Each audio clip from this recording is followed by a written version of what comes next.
contigo queríamos conversar, bueno, hay muchas causas arriba de la mesa, ordenar un poco el panorama, ¿no? Porque en los medios se habla de las causas de 33, de los jóvenes del Partido Comunista, de lo de la tablada. ¿Cuál es el mapa judicial que tenemos a la fecha, Pablo? Si lo podés sintetizar. Bien, sí. Se puede atar el atentado al memorial con la situación o el panorama judicial, porque forma parte de un mismo problema, ¿no? Uh-huh. Las dificultades que tiene este país, que ha tenido desde la salida de la dictadura, para llevar adelante una política de memoria, de justicia, de reparación, de nunca más, que son como las finalidades que tienen que tener las sociedades después de vivir las pesadillas de las dictaduras o de los genocidios o de los crímenes de guerra. Cómo resolver el dolor que produce un aparato estatal terrorista. Entonces es tan necesaria la reivindicación de la memoria frente a los atentados fascistas que reivindican aquel crimen, y por lo tanto poner el alerta, la admirable alarma frente a esos intentos de negacionismo, de discursos de dar vuelta a la página, que vienen de los más variados ámbitos de la dirigencia política. Es tan importante reivindicar la memoria, como reivindicar la persecución de los criminales y exigirle a la justicia uruguaya que actúe de modo de estar a la altura de los crímenes que se están cometiendo. Uh-huh. Y nosotros hemos señalado como regla general y crítica, digamos, como abordaje crítico, que la justicia demora y por lo tanto no protege. Y demora en el sentido de que hay elementos de convicción para enjuiciar. Actualmente tenemos una lista de casi 60 violadores de derechos humanos que tienen un pedido fiscal. No solamente sea una denuncia de las víctimas o de las organizaciones de derechos humanos, sino un pedido de un magistrado del sistema judicial, en este caso el fiscal especializado en crímenes de lesa humanidad, que le está reclamando a los distintos juzgados que apenas inicie un juicio, porque la mayoría de los expedientes están en etapa presumarial, es decir, etapa de indagación para enjuiciar a alguien, y esos enjuiciamientos se van demorando porque la justicia no neutraliza la estrategia defensiva dilatoria habitual y obvia hasta la altura del litigio judicial de las chicanas que presentan, como se dice en el ámbito forense, los represores, para que el tiempo transcurra y la impunidad cronológica se mantenga, y por lo tanto también transcurra el tiempo sin que se proteja el derecho a los tribunales que los familiares de los desaparecidos, los familiares de los ejecutados, los sobrevivientes de la tortura tienen. Entonces, sí, Pablo, nosotros queríamos, ahora después vamos a desarrollar, estaría bueno desarrollar de el entramado de la justicia, pero queríamos que esos 60 casos que nos hablabas recién, que pudiéramos describirlos un poco, de qué casos estamos hablando. La mayoría de ellos se trata de homicidios. Las fiscalías han solicitado que la justicia impute homicidio a las personas que han sido indicadas como participantes de esos casos. Pongo algunos ejemplos, porque son varios expedientes. Bien. Está la denuncia, que esta no es de homicidio sino de la tortura y tormento en el 300 Carlos, o el 13 de Infantería sobre la Avenida Las Instrucciones. Ahí se probó que efectivamente una nómina importante de individuos de la OCOA torturaban, y por lo tanto hay elementos de convicción suficientes como para procesar a 8 de esos individuos. Uh-huh. Todos ellos agentes del ejército retirados. Otro ejemplo es de la tortura en inteligencia policial, en la sede que funcionaba entonces en Maldonado y Paraguay. Perdón, ¿te acordás de los nombres más de alguno de esos 8 retirados? Me acuerdo, hay nombres que se repiten, que son de los pocos procesados que han habido, que son Rama, Silveira y Gavazzo. Eso están en todos, creo. Exactamente, pero hay otros como Cola, que está absolutamente impune, Sciozia, absolutamente impune, Frachele, que yo le digo a los compañeros que la gente lo conoce a Mario Frachele. ¿Por qué lo conoce? Porque hace poco ha salido a los medios de comunicación a defender a la Caja Militar, claro, porque fue director hasta hace poco de los servicios sociales de pensiones y retiro de las Fuerzas Armadas. Estuvo en el Parlamento, ¿verdad?, defendiendo esa situación. Exactamente, estuvo haciendo lobby parlamentario y de su posición vinculada al centro militar, defendiendo los privilegios de la Caja Militar. Este individuo era conocido como Aquaman por las propias víctimas porque se especializaba en la tortura del submarino, del tacho. Y es importante estas descripciones de estos individuos porque funcionaba el OCOA, la Gestapo uruguaya estaba ahí en los fondos, en esa época, en los fondos del Servicio de Material y Armamento sobre la calle Avenida de las Instrucciones. Estos son uno de esos ejemplos. Nunca han sido enjuiciados y hay en esos expedientes elementos como para empezar un proceso en su contra. Agotadas todos los intentos dilatorios, intentan seguir poniendo otras defensas de cualquier tipo, de la naturaleza más variada, sin que la justicia uruguaya esté reaccionando en la forma que debe reaccionar frente a esta estrategia que digo es muy obvia, que es tirar la pelota para adelante para que no ocurra nunca el comienzo de ese enjuiciamiento. El propio fiscal Percivale denuncia que ante esta estrategia dilatoria de los torturadores, sus abogados y todo lo que está atrás de ellos, el sistema judicial no tiene ningún elemento para enfrentarlo. Vos, en una nota periodística en un canal de televisión, hablabas de la figura de la policía judicial investigadora. ¿Eso sería una herramienta para poder quebrar esa desidia del sistema judicial? Yo lo que señalaba es que no existe una policía judicial en el sentido de que el Poder Judicial carece de los elementos como para investigar con sus propios funcionarios. Sí. Depende inevitablemente de la investigación de funcionarios del Poder Ejecutivo. Yo lo que creo que más que la necesidad de crear más figuras, lo que está faltando acá es voluntad política para que los aparatos de persecución del crimen actúen respecto de los crímenes de lesa humanidad.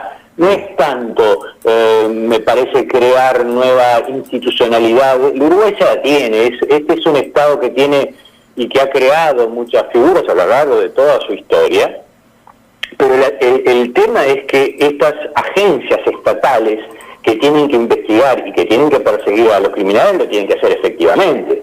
Y ahí es donde está fallando el Estado uruguayo: descoordinación, falta de voluntad política para hacerlo, falta de liderazgos en la investigación, y por ejemplo, se ha notado claramente en el fracaso del Grupo de Trabajo por Verdad y Justicia, particularmente a partir del retiro de la Asociación de Familiares Detenidos Desaparecidos. O sea, hay falta de liderazgo sobre estos temas, falta de presupuesto. Sin presupuesto para derechos humanos es muy difícil la realización de cualquier tipo de acción. Sí. Yo creo que tenemos que poner el énfasis no tanto en la creación de novedosas figuras que nos puedan estar faltando, sino que lo que está faltando es la voluntad de las dirigencias políticas, de las élites políticas, para poner esto en la agenda en el primer plano. Y como eso no ocurre, ¿quién aparece? ¿Y quién apareció siempre? El actor social. Es el movimiento popular, las organizaciones populares, los familiares, los activistas, muchas veces llenando los vacíos que el Estado no debería dejar. Por ejemplo, haciendo investigaciones que corresponden a la obligación, el deber nacional e internacional que el Estado uruguayo tiene de esclarecer los crímenes de la dictadura. Sí, nosotros, Pablo, señalábamos el otro día con la compañera secretaria de Derechos Humanos del PIT-CNT que no puede ser que este hombre, Aquaman, vaya al Parlamento a defender una causa y que ninguna organización de derechos humanos y los políticos y parlamentarios que allí están, conocedores de la causa, no hayamos informado a la ciudadanía y haber generado una movida con esto, ¿no? Esto nos llama poderosamente la atención y creo que ahí hay una debilidad, ¿no? De ese movimiento social que sí compartimos, es el gran actor que puede transformar y torcer la voluntad política de los que toman la decisión, ¿no? Por eso ponía el énfasis en eso y lo comentaba así también con Fernanda. Pongan el foco en esto, le decía, porque este es el sujeto del que estamos hablando. Entonces, como aparece, además de las denuncias de las víctimas, en un dictamen de un magistrado, en este caso de un fiscal, creo que sí que hay que superar esas debilidades a partir de mayor organización, mayor foco en la persecución de los criminales y enfrentar muchas ideas que también te invitan a las sociedades a no tener ojos en la nuca. Hoy a la mañana temprano estaba escuchando algunas de las declaraciones del expresidente Mujica en el Festival de Cine de Venecia, y dice lo mismo sobre los ojos en la nuca y los ojos en la frente, lo mismo que decía Sanguinetti, quiero decir. Me refiero a que, además de los problemas organizacionales, además del trabajo que todas estas causas necesitan, hay un discurso de las élites políticas que las sociedades tienen que enfrentar. Y tienen que enfrentar en el sentido de considerar que los crímenes de lesa humanidad son imperdonables, son imprescriptibles y que tienen que perseguirse en todo tiempo. Con el tema de la voluntad política, hay algunos elementos que vos ya brindaste en algunas también declaraciones públicas que tienen que ver con ese bloque político de la impunidad. A mí me gustaría, porque aparte señalás que ese bloque político de la impunidad no está solamente conformado por actores de los partidos de derecha, sino que hay sectores del Frente Amplio que lo integran. Y uno ahí obviamente le viene a la mente las palabras del extinto ex ministro de Defensa, Eleuterio Fernández Huidobro, diciendo algunas cosas como quejándose de la cantidad de tinta de las computadoras que se gastan para contestarle a los juzgados. Eso también lo señalabas vos en esa nota. Y con algunas cosas como algunas declaraciones que apuntaban a que se puede renunciar a todo menos al triunfo electoral. Huidobro tenía hay que reconocerle que era muy sincero cuando hacía estas declaraciones y muy claro en sus contenidos. A mí me gustaría empezar a caracterizar cuando vos decís que hay sectores políticos del Frente Amplio que integran este bloque de la impunidad. Estaría bueno decir, bueno, ¿quiénes son esos sectores políticos? Pero sobre todo, y más importante de quiénes son, es ¿por qué? ¿Por qué integran ese bloque de la impunidad? Sí, Fernández Huidobro tenía la característica de ser muy franco en sus expresiones, inclusive en sus expresiones insultantes. Hace pocos años atrás lo escuchábamos insultar, humillar o difamar a organizaciones de derechos humanos como el Servicio de Paz y Justicia. Siempre consideró que esas organizaciones de derechos humanos eran perturbadoras, no formaba parte de su enfoque respecto de las Fuerzas Armadas. Yo considero que existe un bloque político de la impunidad, que es una forma de decir que no está solamente alojado en la derecha, efectivamente, está en la izquierda. El Frente Amplio tiene sectores, el Fernández Huidobro era uno de ellos, desde luego, sectores y líderes que oscilan entre defender directamente a las Fuerzas Armadas y dar vuelta a la página, o ningunear el tema, que es una forma también muy intensa de silenciar un asunto que debería estar en el primer plano de la agenda. En la medida que se silencia, se lo omite, entonces se está adhiriendo a una posición de superación del pasado sin juzgamiento de los crímenes de que se trata. Otro asunto interesante es saber exactamente por qué, porque lo de la tinta ni siquiera son palabras, eso está escrito en un documento dirigido del Ministerio de Defensa Nacional con la firma de Fernández Huidobro al Poder Judicial, reclamando que no le enviaran más consultas sobre posibles agentes de la represión porque eso distraía a los funcionarios que debían estar dedicados a otra cosa. Es decir, estaba declarando que no iba a colaborar con la investigación que la justicia le estaba requiriendo. Y eso está escrito, y es una expresión que traduce aquello que antes de que asumiera el Frente Amplio en el gobierno, ya se decía en el año 2003, preanunciando cuál sería esa política: podemos renunciar a todo menos al triunfo electoral. Y sería bueno reflexionar acerca de por qué ocurren estas cosas que ocurren con importantes sectores de la izquierda.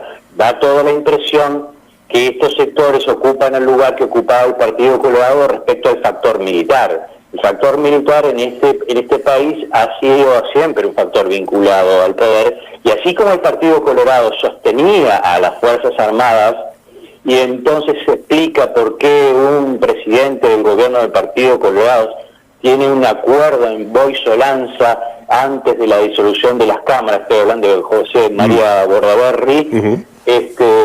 Esa actitud de los partidos políticos aceptando, tolerando y admitiendo posturas violentas, fascistas de las Fuerzas Armadas, hoy es ocupada por algunos sectores de la izquierda en el gobierno, generando un gran conflicto, naturalmente, no se me escapa, un conflicto entre las bases que sufrieron el accionar de las Fuerzas Armadas y ciertas élites que consideran que hay que omitir aquellos aspectos negativos de las Fuerzas Armadas y dar vuelta a la paz. Voy a decir que con este estado de situación actual, para gobernar el Estado, tenés que hacer buenas migas con el poder militar, que tiene el poder, que uno ve el poder que tiene cuando no se le puede tocar la caja militar, o la vamos a tocar dentro de 20 años. Es evidente que el factor militar existe como factor de poder, entonces frente a eso hay dos posiciones, o uno enfrenta ese factor y entra en un conflicto, o no lo enfrenta. Y lo que estoy haciendo es describiendo una realidad, es obvio que no se enfrenta a ese factor militar, que es lo que explica que los comandantes en jefe de ejército pueden tener discursos neofascistas sin que nadie le diga nada, discursos muchas veces de reivindicación del pasado, discursos nostalgiosos, y que son tolerados por un gobierno que ha optado por no enfrentar ese factor militar. Y cuando lo hace tímidamente respecto al tema de la caja militar o los impuestos a las altas retribuciones de las rentas militares, no encuentra la fuerza como para avanzar decididamente en eso. Sí, estamos hablando de las Fuerzas Armadas que nunca fueron democratizadas y que desde el 2005 en adelante tampoco hubo ese proceso de democratización dentro de las Fuerzas Armadas. Pablo, te agradecemos estos minutos. Ha sido, por supuesto que en 15 minutos es imposible abarcar todos los temas que teníamos previsto. Nos quedaron pendientes hablar un poco más de las causas, de los restos, de la tablada, cuál es el resultado del georradar que hay allí por el batallón 14, de qué se puede esperar. Me interesó mucho algo que también leí esta mañana, de que van a recabar testimonios de vecinos de la zona, de troperos de la época, que tienen mucha cosa para aportar. Hablaban allí de una cantera que misteriosamente fue rellenada. Tal vez algunos minutos para hablar un poquito al final sobre eso. Sí, respecto del expediente de la tablada, se reactivó con la actuación de la doctora Tonarelli. Yo asistía la semana pasada y la anterior a relatos horrendos. Hace mucho tiempo, muchos años que yo estoy escuchando probablemente centenares de relatos de hombres y de mujeres atormentados. Pero lo que ocurría en la tablada, que pasó a ser centro de operaciones de Locoa después que se trasladan del 300 Carlos y se alojan ahí, es de un horror difícil de describir. La aplicación de la picana eléctrica, el potro,